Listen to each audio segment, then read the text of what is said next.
بھائی صاحب نے اچھا سوال پوچھا اور میں سوال کو دہراؤں گا. اگر سوال کو سمجھنے میں کچھ غلطی ہوگی تو آپ سیدھا کر لینا.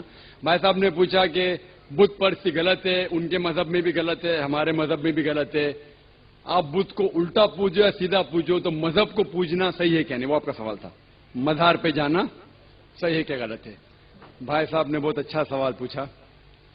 اسی لیے میں کہتا ہوں کہ اسلام کو جاننے کے لیے مسلمان کو مت دیکھو, قرآن اور حدیث کو دیکھو.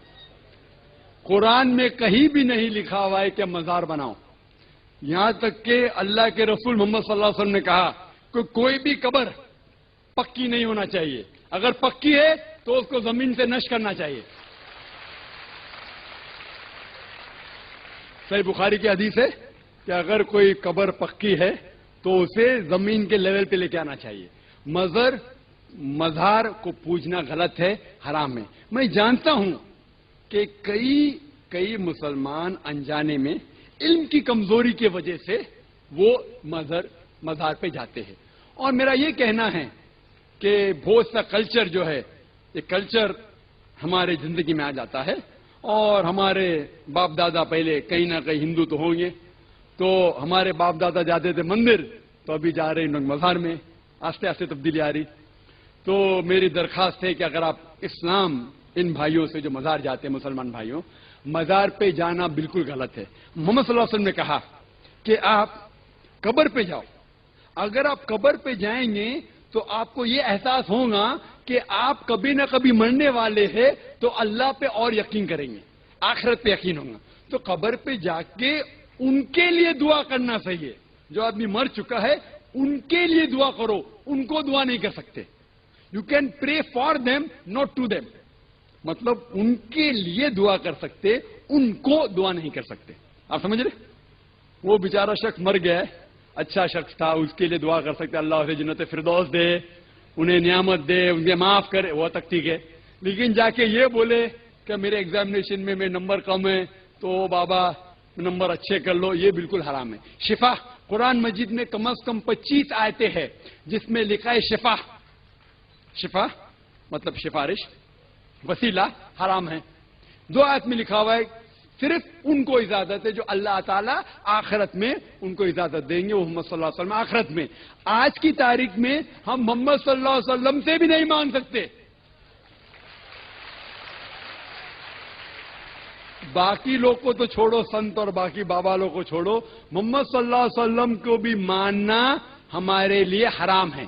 جو شخص مر چکا ہے ہم انہیں عزت کرتے ہیں, محمد صلی اللہ علیہ وسلم سے محبت کرتے ہیں, ان سے پیار کرتے, لیکن ان کی پوجا نہیں کرتے, ان کی عبادت نہیں کرتے. عبادت صرف اللہ کی. سب سے پہلے مزار بنایا کس نے, یہی سمجھانا چاہتا ہوں. کچھ لوگوں کو مزاروں سے چڑے, دیکھیں جی ضرورت نہیں ہوتی ہے, اوپر چھت ڈال دینا, یہ کر دینا, وہ کر دینا. اچھا یار صحابہ سے پوچھتے, صحابہ کرام کیا مزار بنائیں گے کہ نہیں بنائیں گے؟ بخاری شریف, کیا بولا میں نے؟ بخاری شریف کی حدیث ہے, اللہ اللہ سرکار کے وصال کے بعد ولید کے دور میں میرے رسول اکرم کے مزار پرانوار کی دیوار گر گئی. سرکار کے مزار کی سرکار کے مزار کی دیوار گر گئی. سرکار کے مزار کی دیوار گر گئی. ولید نے آرڈر دیا, اب گہری دیوار بنیادیں کھودو اور اچھا سا مزار بناؤ. تابعین کا دور ہے. اللہ اللہ ولید کے کہنے پر اس جگہ سے کھدائی شروع کر دی گئی. اچانک کھدائی کرتے کرتے ایک پاؤں باہر نظر آنے لگ گیا. ایک انسانی پاؤں باہر نکلا قبر سے باہر, تو ہر طرف یہ شور مچ گیا کہ رسول اللہ کا قدم ہے, رسول اللہ کا قدم ہے, رسول اللہ کا قدم ہے. حضرت عروہ بن زبیر آپ آئے, آپ نے جب دیکھا, لوکیشن دیکھی, سارے معاملات دیکھے, اپنے ابا سے سب کچھ تو پوچھا ہوا تھا, سیدہ عائشہ سے تو سب کچھ پوچھا ہوا تھا.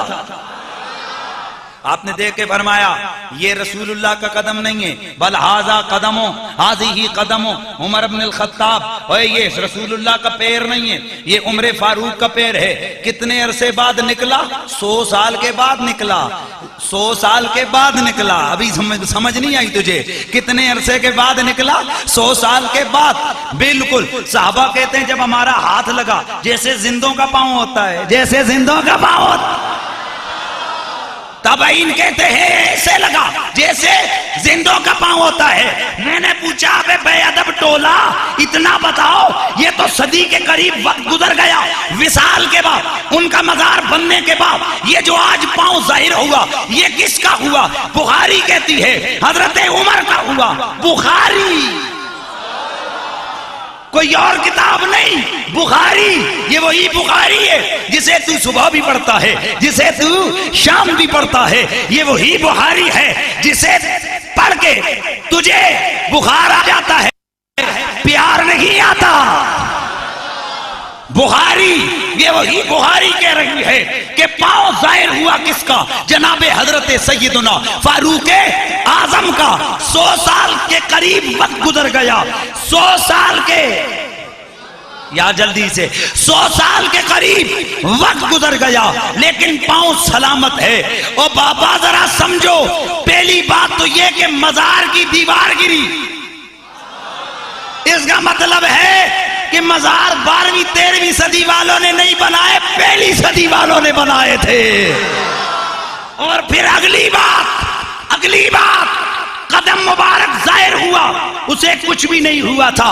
او یار، اگر نبی کے غلام کے قدم کو زمین کچھ نہیں کہہ سکتی تو میرے رسول کے جسم کو زمین کیا کچھ کہہ سکتی ہے؟ سیدہ عائشہ صدیقہ کی خدمت میں مدینے کے لوگ حاضر ہو گئے۔ اے ام المومنین، اے سیدہ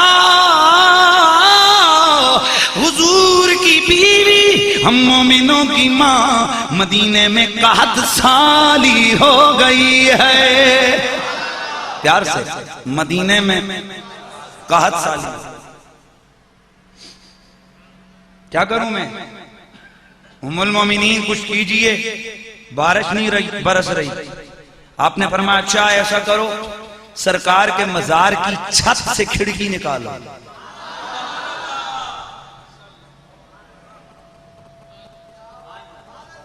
سرکار کے مزار کی چھت سے کھڑکی نکالو، چھت سے کھڑکی نکالو۔ انہوں نے ام المومنین کا کہا مانا، کھڑکی نکالی۔ آسمان اور قبر رسول کے درمیان جب پردہ حائل نہ ہوا، اتنی بارش برسی، اتنی بارش برسی۔ صحابہ فرماتے ہیں بعد میں مدینے والوں نے پکی کھڑکی رکھ دی۔ کبھی غور کیا ہو تو آج بھی سرکار کے گنبد پہ کھڑکی موجود ہے۔ پتا چلا چھت اس وقت بھی میرے رسول کے مزار کی تھی۔ آئے ہائے، میرے رسول کے مزار کی چھت اس وقت بھی تھی۔ کہا نہیں وہ تو نبی کا مزار ہے۔ میں نے کہا نبی کا بھی ہے، ساتھ ابو بکر کا بھی ہے، ساتھ عمر کا بھی ہے۔ اور کمال یہ ہے کہ یہ مزار بنایا کس نے؟ صحابہ نے۔ تو اگر مزارات بنانا شرک ہوتا تو کیا رسول اعظم کے غلام شرک کرتے رہے؟ یہ کیوں کہا، یہ کیوں کیا، یہ اس طرح مزارات کیوں بنائے؟ ارے کلمہ پڑھنے والوں، پتا چلا یہ مزارات، یہ قبہ، یہ رسول کے قبر منور کے اوپر چھت، اصحاب پیغمبر کے مزارات یہ کیوں بنائے؟ اگر یہ ناجائز امر ہوتا علی کبھی نہ ہونے دیتا، عثمان کبھی نہ ہونے دیتا، حسن کبھی نہ ہونے دیتے، حسین کبھی نہ ہونے دیتے، طلحہ و زبیر کبھی نہ ہونے دیتے، جناب عبد الرحمن بن عوف کبھی نہ ہونے دیتے، کبھی نہ ہونے دیتے۔ یہ میرے مصطفیٰ کے صحابہ کا مزار بنانا اس بات کی دلیل ہے کہ مزار بنانا شرک و بدعت نہیں، محمد عربی کے غلاموں کی سنت ہے۔